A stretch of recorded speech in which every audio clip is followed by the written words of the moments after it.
We are going to install our boho flowers into this beautiful wall of our bedroom. So this is quite a big set, and what we usually do for big sets, or we recommend, that you first cut them, tape them to the wall with a bit of tape, plan your composition, and then when you are happy you actually stick them.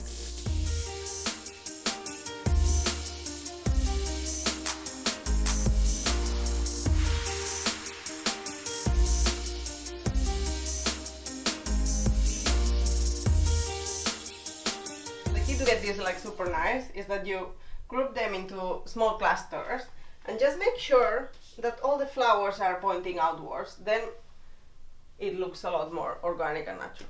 And when you do this overlapping, you put them on the wall but don't like really stick them properly.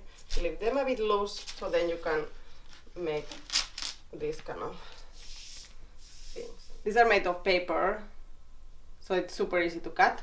So when you have like a shelf or like a door frame or something, you just go ahead, cut them. Now I'm gonna cut them like this and put half here and half that comes from it.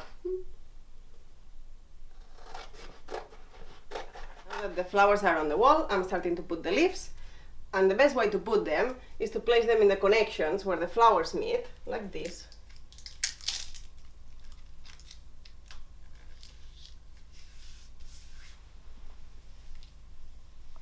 So we are done, and just one quick thing, we have used here one set, so if you have a bigger wall you can combine different sets, and also we have them in pink colors and they look really cute together with this.